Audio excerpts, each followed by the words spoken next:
Hello বন্ধুরা, আমাদের দর্শক, ছোট বড় সবার জন্য একটি বিজ্ঞপ্তি। এটি শুধুমাত্র একটি গল্প। গল্পে দেখানো সমস্ত মন্ত্র তন্ত্র কাপালিক কাল্পনিক। বাস্তব জীবনে ভূত আছে কিনা তা পুষ্টি করার উদ্দেশ্য আমাদের নয়।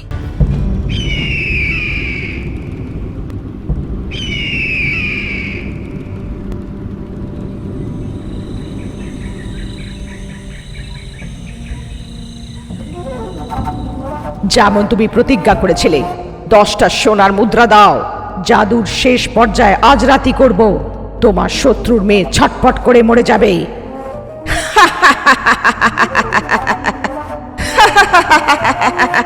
ঠিক আছে ক্রোধিমা, এই নাও, কাজ শেষ হলে দেখা করব। মধ্যরাত পার হওয়াতে ক্রোধিমা গুরু ঘোড়াতান্ত্রিককে প্রণাম করলো আর জাদুবিদ্যার শেষ পর্যায় শুরু করে দিল। চেতন অচেতন কৃতম মৃত্যু ক্রোধম কবন্দনম হস্তবিলয় বিক্রতং কৃতম হতম। জাদুবিদ্যার মন্ত্র পড়ার সাথে সাথে মন্ত্রিত পুতুলকে সূচ দিয়ে ফোটাচ্ছিল। যে মেয়েটার উপরে জাদুবিদ্যা করা হচ্ছিল ব্যথায় ছটফট করছিল।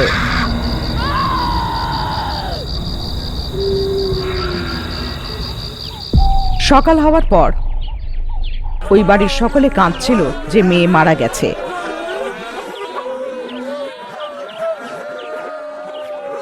চন্দু যে ওখান থেকে পেরোচ্ছিল, অমৃত মেয়েটাকে দেখে, এ কি, বাচ্চার শরীরটা তো পুরো নীল হয়ে গেছে, চুলটাও হলুদ হয়ে গেছে, মনে হচ্ছে একে তন্ত্রমন্ত্র করে মারা হয়েছে। এমনটা ভেবে ক্রোধিমার বাড়ির পেছনে যখন গিয়ে দেখে, গর্তের মধ্যে অর্ধেক পুঁতে থাকা জাদু পুতুল, মুরগির কাটা মাথা, লেবুর সাথে শূদ্র পূজা করে থাকা দেখা যাচ্ছিল। শাশুড়ি মা, আপনার কি বুদ্ধি আসবে না? আপনার এই তন্ত্রমন্ত্রর জন্য আজকে একটা ছোট বাচ্চা মেয়ের প্রাণ চলে গেল। এইসব বন্ধ করে ভালো হন। জামাই, আমার বিরুদ্ধে আমার কথা আমার মেয়েকে বলে ওকে ছিনিয়ে নিয়েছো। এখন এসে আমাকে নীতি বোঝাচ্ছ? এই সোনার মুদ্রাগুলো নিয়ে যাও আর আমার মেয়েকে দিয়ে দাও। ওকে সোনার চুড়ি কিনে নিতে বলো। ছি, এই পাপযুক্ত শোনা দরকার নেই। এমনি তো এইসব ব্যাপারে আমি তোমার মেয়েকে কিচ্ছু বলিনি। তোমার মেয়ের এইসব পছন্দ নয়, তাই তোমাকে ছেড়ে দিল। ও আমার থেকেও ভালো জানে শূদ্র পূজা। আমার মেয়ে জাদুটোনার জ্ঞান আমার থেকেও বেশি রাখে। যদি তুমি আমার শাশুড়ি মা না হতে গ্রাম প্রধানকে বলে তোমাকে এই গ্রাম থেকে পুরো বের করে দিতাম। এমন বলে ও রেগে মেগে বাড়ি চলে যায়। আর বউ বাসন্তীকে সব কথা জানিয়ে খুব দুঃখ পেল। আমার মা একটুকুও বদলাবে না। আবার কখনো ওখানে যেও না। তুমি তো কাঠের খেলনা বানাতে কত পটু।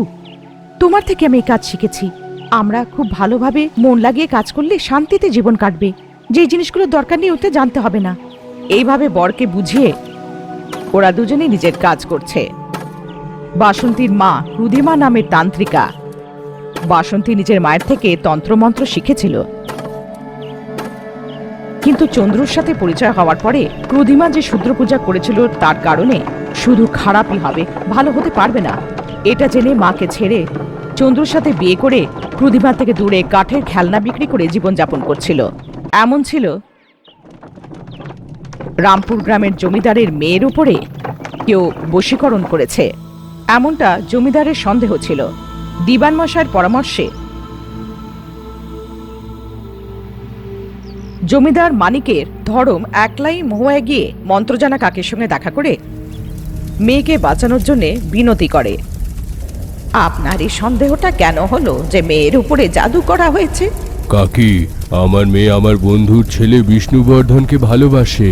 আমরা তাদের বিয়ে দেবো ঠিক করেছি, কিন্তু হঠাৎ করে আমার মেয়ে বলতে শুরু করেছে যে যদি বিয়ে করে তাহলে সে নিজের মামাকে বিয়ে করবে। বলে আমার মামা আমার প্রাণ।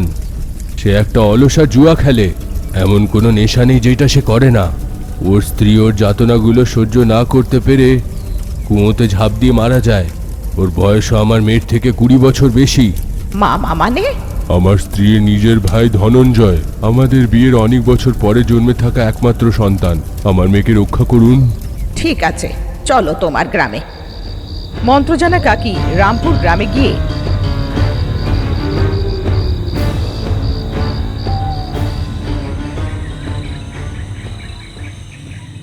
রুক্মিণীর পরীক্ষা নিরীক্ষা করে। জবরদস্তি ওর হাত পা বেঁধে ওকে হস্ত রঙ্গলির মধ্যে শুইয়ে দিয়ে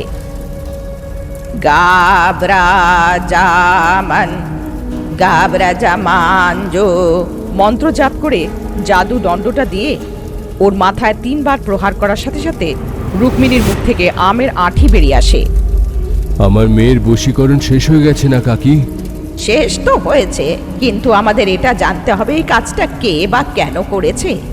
এমন বলে দ্বিতীয়বার মন্ত্র পড়ে গাবরা জামানজু যখন ও পাটা আমের আঁটিতে রাখলো, ওটা জোরে চিপে দিল। দূরে কোথাও একটা জাদুকরের হৃদয়ে ব্যথা। অজান্তেই দৌড়ে এসে মন্ত্র জানা কাকির কাছে এসে, আমাকে কিছু করো না, আমাকে কিছু করো না, ওর থেকে পা সরাও, আমার হৃদয় ভেঙে যাবে। তুমি কে? তুমি এই মেয়েটার ওপরে বশীকরণ কেন করেছিলে বলো? আমার নাম হলো বালুক। সুন্দরপুরের জমিদার ধনঞ্জয় একদিন আমার কাছে আসে। আমার খারাপ অভ্যাসের জন্য আমার অর্ধেক সম্পত্তি চলে যায়। গ্রামে অনেক ধারও হয়ে গিয়ে থাকে। আমার যাতনা সহ্য না করতে পেরে আমার স্ত্রীও মরে যায়। যদি আমি দিদির মেয়েকে বিয়ে করে নেব তাহলে অনেক সম্পত্তি পাবো। তোমাকে কিছু একটা করে আমাকে ছাড়া সে যেন আর কাউকে বিয়ে করতে না চায় এমন কিছু করো। তোমার যা লাগবে আমি দেব।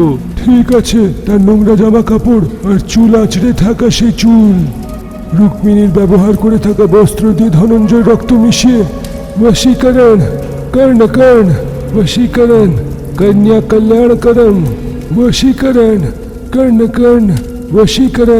বশীকরণ করে থাকা আম তাকে দিয়ে দেয়। এই ফলটা সে মেয়েকে খাওয়াও, তারপরে সে তোমাকে ছাড়া আর কাউকে কোনোদিন বিয়ে করবে না। এইভাবে সে ধনঞ্জয় আমার দেওয়া ফল সেই মেয়েটাকে খাইয়ে দেয়। এতে আমার কোনো ভুল নেই, দয়া করে ছেড়ে দিন।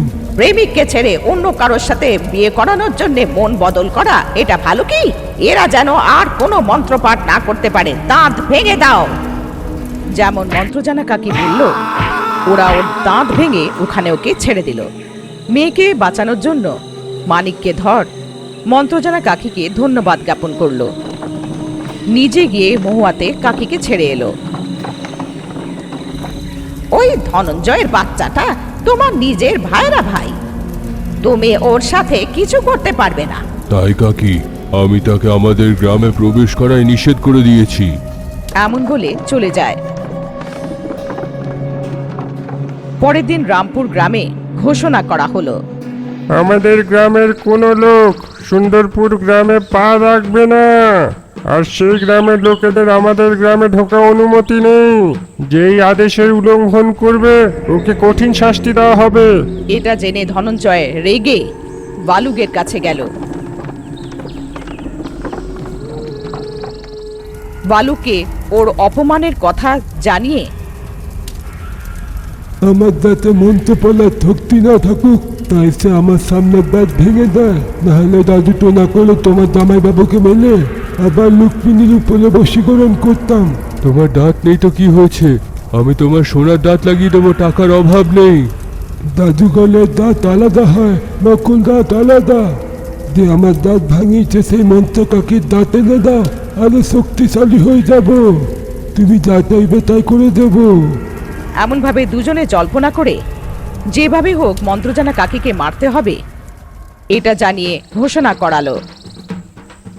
শোনো শোনো শোনো, মহুয়াতে থাকা তান্ত্রিকার যে মাথা কেটে নিয়ে আসতে পারবে তাকে 1 লক্ষ টাকার পুরস্কার।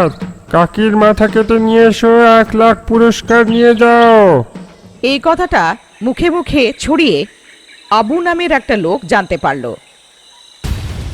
যে কোনোভাবে 1 লক্ষ মুদ্রা পাওয়ার জন্য বেরিয়ে পড়ল। যখন মহুয়া পৌঁছালো ও জানতে পারল মন্ত্র জানা কাকি কোনো সাধারণ মহিলা নয়, কাকিকে মারা সহজ নয়। ও তাড়াতাড়ি নিজের গ্রামে ফিরে যায়। বন্ধু চন্দুকে কিছু কাজ আছে বলে নিজের সাথে মহুয়ায় নিয়ে গিয়ে মন্ত্রজানা কাকির বাড়িতে নিয়ে গেল। কাকি, এ আমার বন্ধু, বিয়ে 3 বছর পরও সন্তান হচ্ছে না। আপনি কিছু একটা সাহায্য করে দিন এর জন্যে। বাচ্চা হচ্ছে না তাতে আমি কি করব? কোনো বৈধ হাকিমকে দেখাও। ঠিক বললেন কাকি, আমাকে কিছু না জানিয়ে না বলে এ আমাকে এখানে নিয়ে এসেছে। আমার স্ত্রী তো গর্ভবতী কাকি। এতটুকু বলে দুজনে ওখান থেকে ফিরে গেল। আরে চান্দু, তুমি কাকির চেহারা দেখলে? তুমি কি কাঠে নক্কাশি করতে পারবে?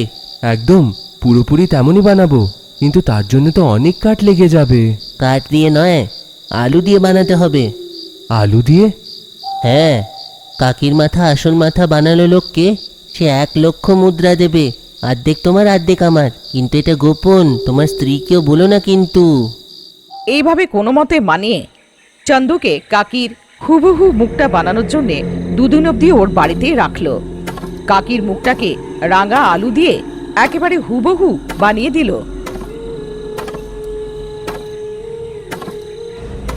আবু এটা দেখে চমকে গেল। কত ভালো বানিয়েছিস রে চন্দু, পুরো মাথার মতনই। গলায় রক্ত থাকলে পুরো মাথা কাটার মতনই মনে হতো। ব্যাস এতটুকু, বিটের রস লাগিয়ে দিলে পুরো রক্তই লাগবে। ওরা দুজনে মাথাটাকে একটা থলিতে রাখলো আর সুন্দরপুরের জন্য বেরিয়ে পড়লো। বেচারা চাঁদু জানতো না যে এগুলো প্রতারণা। ও এই ভেবে আবুর পেছন পেছন যাচ্ছিল যে 1 লক্ষ মুদ্রা পাবে। চান্দু, আমি এইখানেই থাকবো, তুমি ভেতরে যাও। যে মূর্তি তুমি বানিয়েছো জমিদারকে দিয়ে টাকা নিয়ে নাও। বোবার মতো নাটক করো তুমি। ওরা যা বলবে মাথা নাড়িয়ে দিও। একটা কথা বললেও আমরা দুজনে মরবো। কেন? বোবার মতন কেন করতে হবে? কথা বললে কি হবে? তুমি অদ্ভুত মানুষের মতন আকৃতি বানিয়েছো। তোমার হাত কেটে দিলে যাতে তুমি অন্য কোনো আকৃতি না বানাতে পারো। চিত্রকূটে একটা মূর্তিকারের সঙ্গে এমন হয়েছিল। তোমার ভালোর জন্য বলছি। এই নাও, এই কাগজটা দিয়ে দিও। ভেতরে যাওয়ার আগে চাঁদুর কানে তুলো গুজলো আর ওকে ভেতরে পাঠালো। যদি ভেতরে ওরা জানতে পেরে যায় এটা কাকির আসল মাথা নয়, তো চান্দু মারা যাবে। ভাগ্য ভালো থাকলে পয়সা পাবো আর অর্ধেক পেয়ে যাবো। বেচারা চাঁদু আবুর এই প্রতারণার কথা জানতো না। ভেতরে গিয়েও থলের থেকে মাথাটা বার করে আবুর দেওয়া একটা চিঠি দেয়। যে কাকির মাথা নিয়ে এসছে সে বোবা কালা। যে কাকির মাথা কেটে দেয়, মাথা নিয়ে পুরস্কার দিয়ে দিলে চলে যাবে। সাব্বাস, একে টাকাটা দিয়ে পাঠাও আর কাকির দাঁত বের করে আমাকে লাগানোর জন্যে বৈদ্যমশাইকে ডেকে আনো।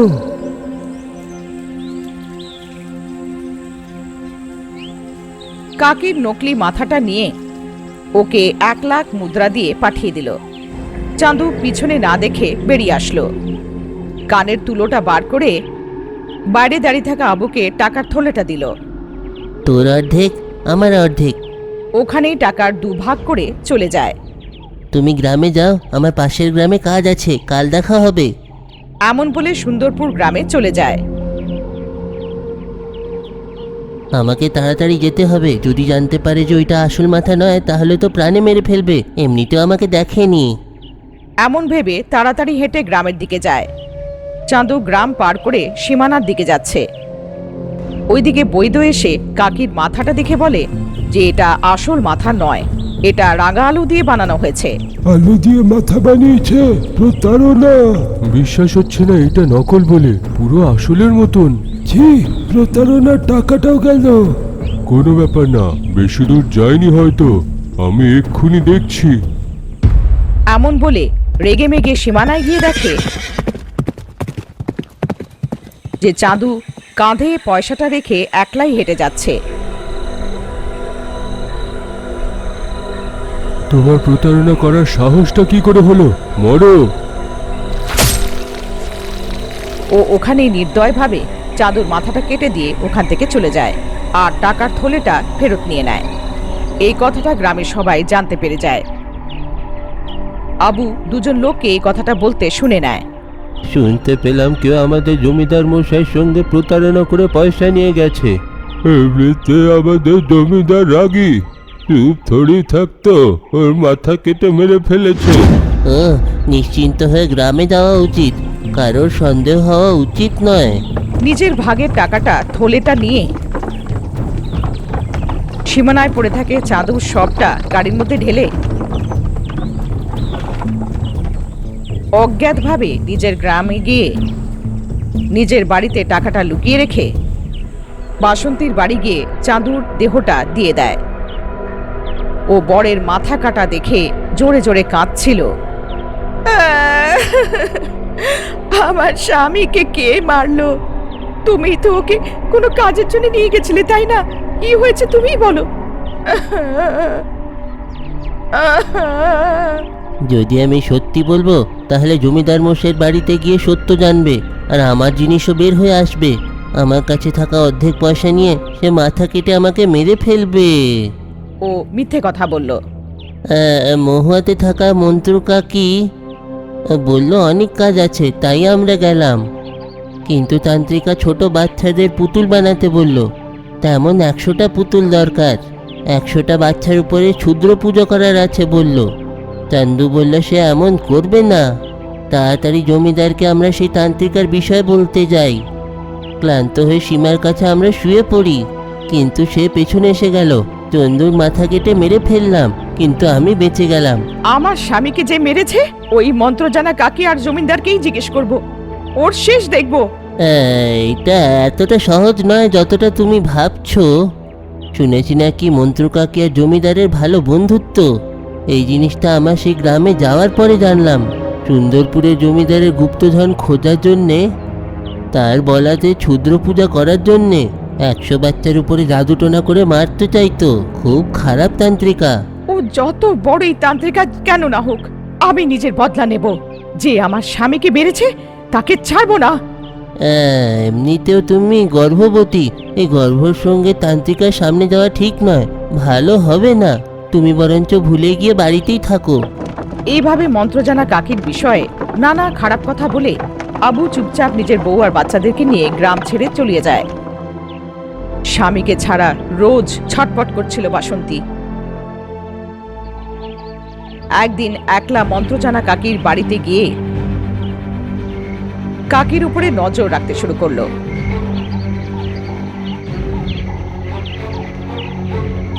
কাকির ঘরের পেছনে শুকিয়ে থাকা কাপড়গুলো,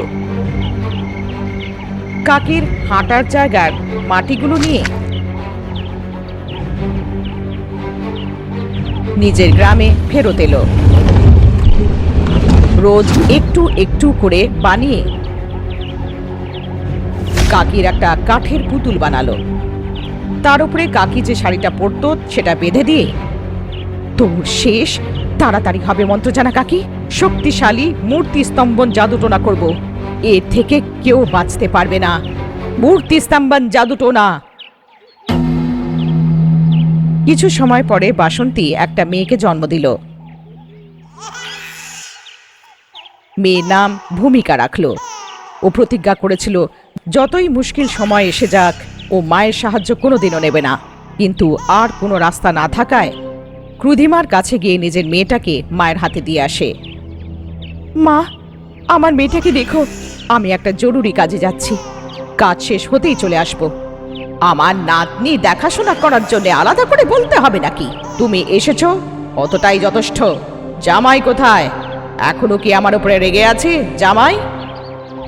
বাসন্তী ক্রুধিমার কোনো কথার জবাব না দিয়ে বেরিয়ে চলে যায়। ছোটবেলায় শিখে থাকা শূদ্র পূজার ব্যবস্থা করলো।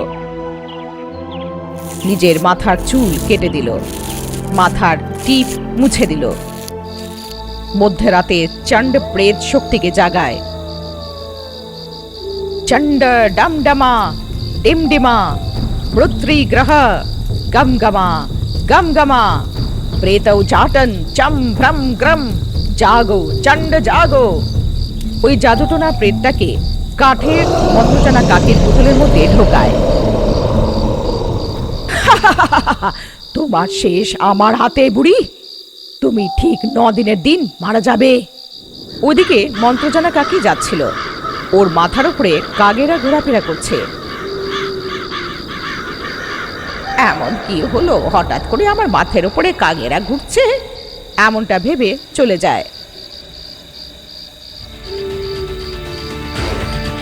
পরের দিন যখন লোকি বাড়ি এসে দেখে কাকি মাটিতে পড়েছিল, কাকির নাক থেকে রক্ত বেরোচ্ছিল। কাকিকে অনেকদিন দেখা করেনি এটা ভেবে লোকে বেতাল পাহাড়ি থেকে মহুয়ায় এসেছিল। কাকিকে এমন পরিস্থিতিতে দেখে লোকে কিছু বুঝতে পারল না।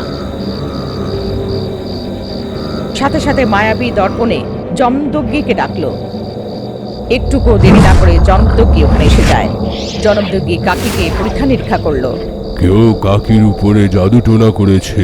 বেতাল শক্তিধারীর উপরে কোনো জাদু টোনার কাজ করবে না। কিন্তু কিন্তু কিন্তু কি জামাতকিন? কোনো জাদু টোনার প্রেত নয়, শক্তিশালী প্রেত। এমনকি যারা এদের ব্যবহারও করে তারাও নিয়ন্ত্রণ করতে পারে না। আগে কাকিকে ওঠানো উচিত।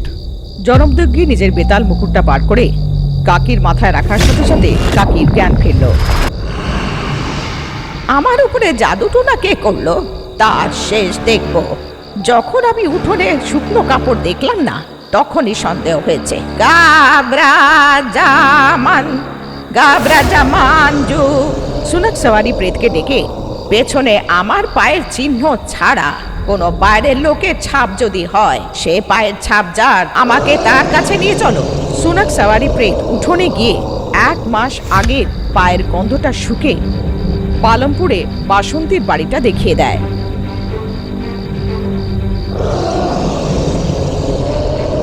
জনমদগ্গি, তুমি গিয়ে বেতাল পাহাড়েতে বেতাল মুকুটের কাছে যে জ্বালাজ্যোতিটা আছে ওটা না নিভিয়ে নিয়ে এসো, যাও।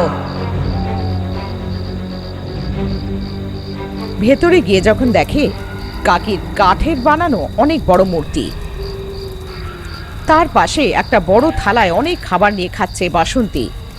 তুমি কে? আমার কাঠের পুতুলের সাথে তুমি কি করছো? মন্ত্র জানা কাকির এমন বলতে বাসন্তী উঠে দাঁড়ালো। তোমার কিছু হলো না? মূর্তি স্তম্ভন জাদুটোনা করার পরেও তুমি কিভাবে উঠে এলে? আমি এটা ভেবে 1 মাস ধরে খাইনি যে তোমার মৃত্যু নিশ্চিত। ভাবলাম এখন পেট ভরে খাবো। আমার স্বামীকে যে মেরেছে তাকে মারতে পারলাম না। কি? আমি তোমার স্বামীকে মেরেছি? আমি তো এটাও জানি না যে তুমি কে।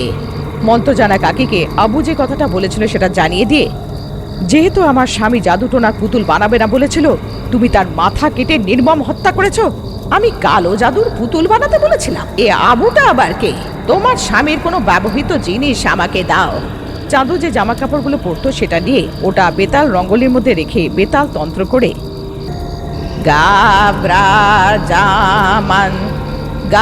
জামান জো মন্ত্র পড়ে চাঁদুর আত্মার আহ্বান করলো। আমার মৃত্যুর কারণ হলো আব্বু। মন্ত্র কাকির মতন একটা মাথা বানিয়ে নিয়ে আসলে তাকে 1 লাখ টাকার পুরস্কার দেওয়া হবে এমন বিশ্বাস করিয়ে এমন করে যা কিছু হয়েছিল সব বলল। কাকি তো খুবই ভালো। তান্ত্রিক আর ওঝাদের আমি দেখতে পারি না, কিন্তু মন্ত্র কাকির বিষয়ে জানার পরে আমার মনে হলো ওনার ছেলে হয়ে জন্মালে জীবন সার্থক হয়ে উঠবে। এতটুকু বলে চাঁদুর আত্মা উধাও হলো। জাদুটোনার শেষ দিন 9 দিন হওয়ার কারণে কাকির কাঠের পুতুলে যে চণ্ড প্রেতটা ছিল সেটা কাকির মতন প্রবেশ করলো। কাকিকে শেষ করতে চাইছিল, কিন্তু বেতাল সিদ্ধি প্রাপ্ত কাকির ভেতরে না প্রবেশ করার কারণে যে জাদুটোনা করেছিল তার ভিতরে প্রবেশ করলো। চণ্ড প্রেত শক্তি যে প্রবেশ করলো, বাসন্তী অসহ্য যন্ত্রণায় ছটফট করতে শুরু করলো। আহ আহ আহ কাকি, সারা শরীরে জ্বলছে অসহ্য পীড়া। আমি 9 ঘন্টা ধরে এই ব্যথা বরদাস্ত করে মরতে পারবো না। কিছু করো কাকি। জন্মদগ্গি বেড়াল ভূতের সাহায্যে জ্বালাজ্যোতির সাথে ওখানে পৌঁছালো। মন্ত্র কাকি জন্মদগ্গি যে জ্বালাজ্যোতিটা নিয়েছিল সেটা রঙ্গলির মধ্যে রেখে জাদুটোনা ভাঙতে চাইছিল, কিন্তু গাবরা জামান জু। চণ্ডকে উঠিয়ে যার উপরে জাদু টোনা করেছ তাকে যদি কিছু করতে না পারো, যে চণ্ডকে উঠিয়েছে ওদের আবহান করে কষ্ট দিয়ে দিয়ে ওকে আটকানো কারোর সামর্থ্যের বাইরে আমি কিচ্ছু করতে পারবো না। এতটুকু বলে বেতাল উধাও হয়ে গেল। বাসন্তী চাচাচ্ছিল যে ও ব্যথা সহ্য করতে পারছিল না। আমাকে মেরে ফেলো কাকি, এই ব্যথা সহ্য করতে পারবো না, আমাকে মেরে ফেলো কাকি। শেষমেশ না পেরে কাকি মন্ত্রদণ্ড দিয়ে বাসন্তীকে পুড়িয়ে দিয়ে মেরে ফেলে। ছাইয়ের মধ্যে থেকে বাসন্তীর আত্মা বেরিয়ে আসে। আমি তোমাকে ভুল বুঝেছিলাম কাকি। আমি যদি জীবিত হতাম তোমার সাথে মিলে লোকের ভালো করতাম। আমার শেষ ইচ্ছা আমার মেয়ে ভূমিকার বিয়ে আপনার ছেলের সাথে করিয়ে দিন। চাঁদ আমাকে অনন্ত গর্ভে মিলিয়ে দিয়েছে, আমার আত্মাটাকেও খেয়ে ফেলবে। আমি এখন এমন লোকে যাচ্ছি যেখান থেকে আর কোনোদিনই ফিরতে পারবো না। এতটুকু বলে বাসন্তীর আত্মা উধাও হয়ে গেল। এইসব কথা না জেনে থাকা ক্রুধিমা অনেক দিন যখন মেয়ে বাড়ি ফিরল না,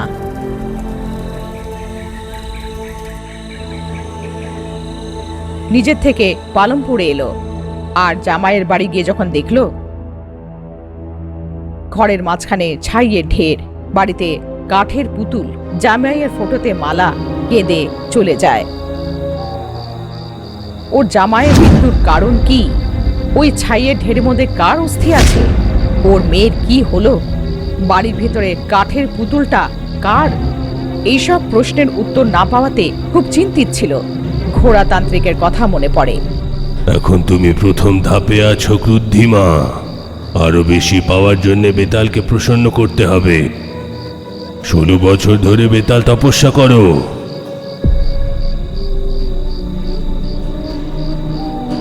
এই কথাগুলো মনে পড়ার সাথে সাথে ছোট মেয়ে ভূমিকাকে নিয়ে বেতাল পাহাড়ে গিয়ে